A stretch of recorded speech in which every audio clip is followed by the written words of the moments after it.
Magandang araw mga kaibigan. Bigyan natin ng reaction, opinion, itong post ni Dare to Ask. Title lang niya is Fly High, Mr. Chair. Si late Congressman Acop. Ito, yung mainit na balitaktakan nila ni BP Sara. Dito, balikan natin paano inapi ng mga kongresista ang Office of the Vice President, lalo na nung ikinulong nila si Attorney Zuleika Lopez at doon nanindigan si BP Sara, dinipensahan ang kanyang mga tauhan. So, Merisi Gaba, sabi nga nila. Pakinggan natin ang balitaktakan ng dalawang abogado. You need to reconsider that extension of your detention. It was illegal in the first place. You asked the president why he accepted the resignation. Do not ask due process. Mr. Chairman. Mr. Chair, is Congressman Petuano. Congressman Nakop.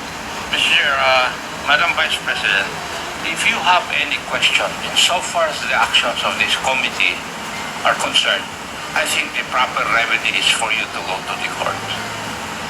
Sir, I will go to court.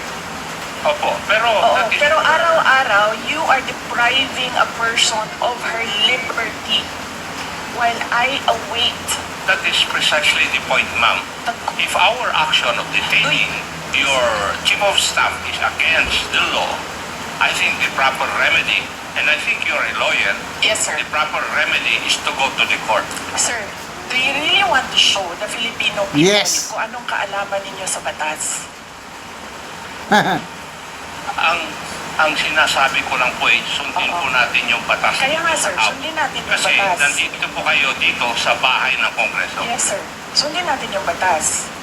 Why will you penalize, punish Yusek Lopez for an act of the president?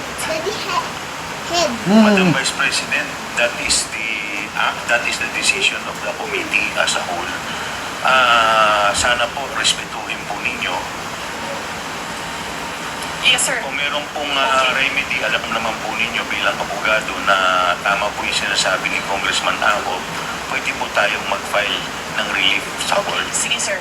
Tinutulungan ko lang kayo, sir, kasi napapahiya ang Pilipinas. Ganito ba ang House of Representatives? Tinutulungan ko lang kayo. Maraming salamat po, Madam Vice President. Alex Ayala breaks her opponent. Madam Vice President.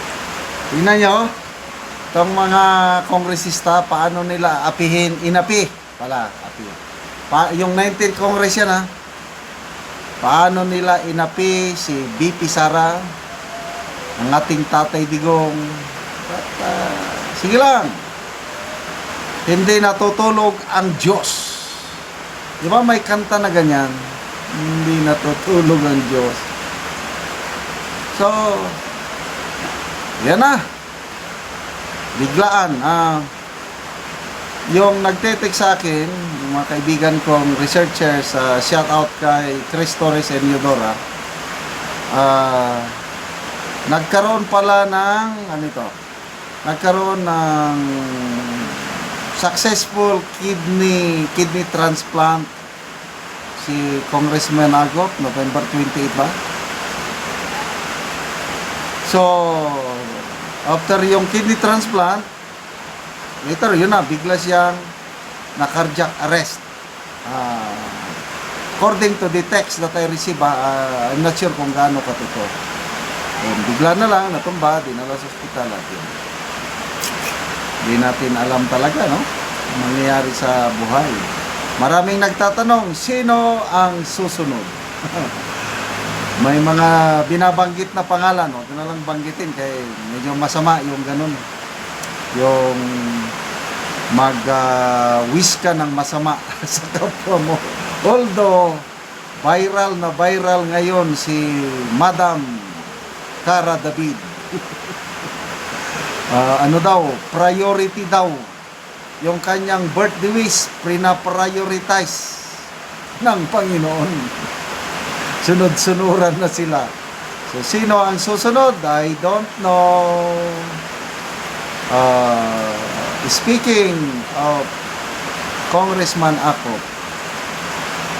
class 70 siya sa Philippine Military Academy. Philippine Constabulary pa yan noon. Ano ito? Ang branch of service niya is PC. Na pinakamataas niyang ranggo is Major General. Kailang Chief Superintendent natang tawag nila noon. Major General, siya yung pinono ng Criminal Investigation Service noon na naging CIDG na ngayon. Panahon ni President Fidel B. Ramos. Yung pagiging general niya, wala akong question. Although may konting issue tungkol sa Corazon Baliling, but to me, he's a good general. As a lawyer, okay rin siya. As a congressman, okay siya. Except, ito ng 19th Congress, nung nasapi siya, vice chairman ata siya sa CODCOM at ginipit nila si Tatay Digong natin. Kaya, doon ako, sa dami ng nagawang mabuti ni Tatay Digong, lalo na yung war on pulburo niya. Tapos ganon ang gawin na pinapalabas nila na grabe yung report ng Quadcom. Si Tatay Digong daw ang utak ng lahat ng sindikatong kasamaan sa Pilipinas. Grabe. Anong nangyari sa Quadcom nila? Wala namang naisampang kaso sa Pilipinas. Meron ba? Wala namang batas na nagawa o na amin na batas. Wala kong alam. Puros lang propaganda para siraan ang mga Duterte. At tignan nyo ang nangyari sa midterm election. Nasupalpal sila. Marami pa rin nanalo sa lalo na sa men and women in uniform sa absentee voting, nangunguna ang mga kandidato ni Tatay Digong. Salamat mga kaibigan sa inyong pagsubaybay sa ating channel. Nakakatulong kayo ng malaki sa tribong Talandig ng Bukidnon dahil ang income natin sa channel na ito pantulong sa tribo.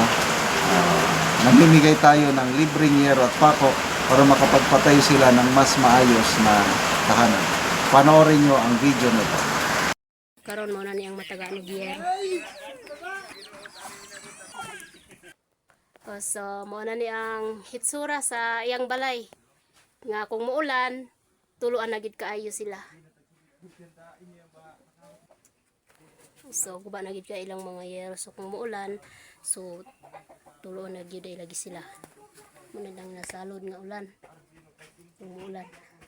So loy ka ilang kahimtang. So natagaan man sila giyero, so mag-atop sila. So karon kuya, kanin mong balay pila na ni katuig? Walo ni katuig. So walo na ni katuig. So nana kay anak kuya? Tulo. So tulo imong anak. So sukad sa imo sa pagbalayan ninyo kuya, ay pa ni mapulihan ang inyong yero nga nainani na. Tungod sa lisod nga kuan among mga kuan lisod may pagkuan O tungod sa inyong kalisod, sa inyong panginabuhi, kutubra sa pagkaon. pero sa pagkaon. O sige. Na labangan na may ogsin. Labangan na Surag kayo ito pagkapi.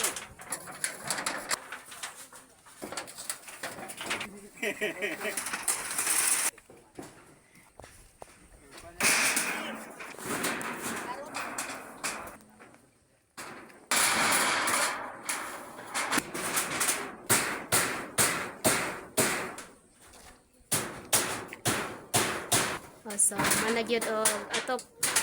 So nindot na, dili na tuluan. So nahuman na gyud.